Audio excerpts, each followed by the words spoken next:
எல்லாருக்கும் வணக்கம். ரெனா வீட்டு சமையலில் இன்றைக்கி காரசாரமான இறால் தொக்கு தான் பார்க்க போகிறோம். நல்லா சுட சுட சாயத்தோட தாராளமாக இந்த இறால் தொக்கு ஊற்றி சாப்பிட்றதுக்கு ரொம்பவே சூப்பராக இருக்கும். சாம்பார் சாதம், ரச சாதத்துக்கெலாம் தொட்டு சாப்பிட்றதுக்கு ரொம்ப சுவையாக இருக்கும். எளிமையான முறையில் ரொம்ப சுவையாக செஞ்சிடலாம். சப்பாத்தியோட ரோல் பண்ணி சாப்பிட்றதுக்கு ரொம்பவே சுவையாக இருக்கும். அந்த சுவையான எளிமையான காரசாரமான இறால் தொக்கு எப்படி செய்கிறதுன்னு வாங்க பார்த்துடலாம். காரசாரமான இறால் தொக்கு பண்ண போகிறோம். அதுக்கு அடுப்பில் கடாய் வச்சுருக்கேன். 5 டேபிள் ஸ்பூன் அளவுக்கு எண்ணெய் சேர்த்துக்கலாம். எண்ணெய் சூடாகி வரட்டும். எண்ணெய் சூடாகி வந்துட்டு இதில் கொஞ்சமாக சோம்பு சேர்த்துக்கலாம்.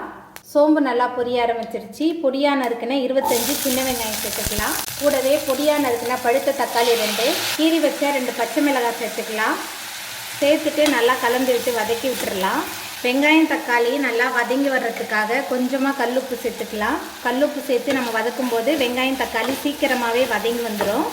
நம்ம சேர்த்த வெங்காயம் தக்காளிலாம் நல்லா வதங்கி வந்துருச்சு. இதில் 3 டேபிள் ஸ்பூன் இஞ்சி பூண்டு விழுது சேர்த்துடலாம்.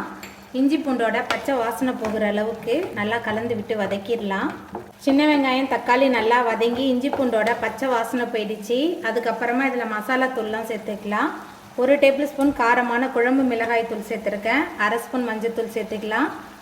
வெங்காயம் தக்காளி வதக்கும் போதே கொஞ்சமாக உப்பு சேர்த்துருக்கேன். இப்போ கொஞ்சமாக உப்பு சேர்த்துக்கலாம்.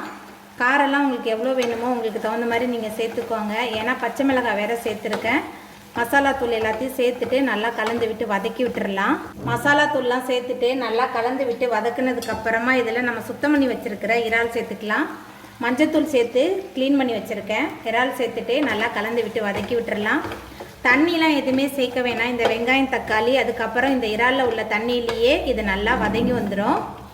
தண்ணிலாம் எதுவுமே சேர்க்க வேணாம். நம்ம வதக்க இறால்லேருந்தே தண்ணி வெளியே வர ஆரம்பிக்கும். இந்த ஸ்டேஜில் ஒரு மூடி போட்டு வச்சிடலாம். இறால் நல்லா வெந்து வந்ததுக்கப்புறமா இதில் கடைசியாக கருவேப்பிலை சேர்த்துக்கலாம். கடைசியாக கருவேப்பிலை சேர்க்கும் போது இறால் தொக்கு நல்ல மணமாகவும் சுவையாகவும் இருக்கும். கருவேப்பிலை சேர்த்துட்டு நல்லா கலந்து விட்டுட்டு நம்ம அடுப்பை ஆஃப் பண்ணிடலாம். நம்மளோட சுவையான இறால் தொக்கு சூப்பராக ரெடி ஆகிட்டு. இந்த ருசியான காரசாரமான இறால் தொக்கை நீங்களும் உங்கள் வீட்டில் செஞ்சு பாருங்கள். இந்த வீடியோ உங்களுக்கு பிடிச்சிருந்தா லைக் பண்ணுங்கள், ஷேர் பண்ணுங்கள், கமெண்ட் பண்ணுங்கள், சப்ஸ்கிரைப் பண்ணுங்கள். அப்படியே பக்கத்தில் உள்ள பெல் பட்டனையும் கிளிக் பண்ணிடுங்க. தேங்க்யூ.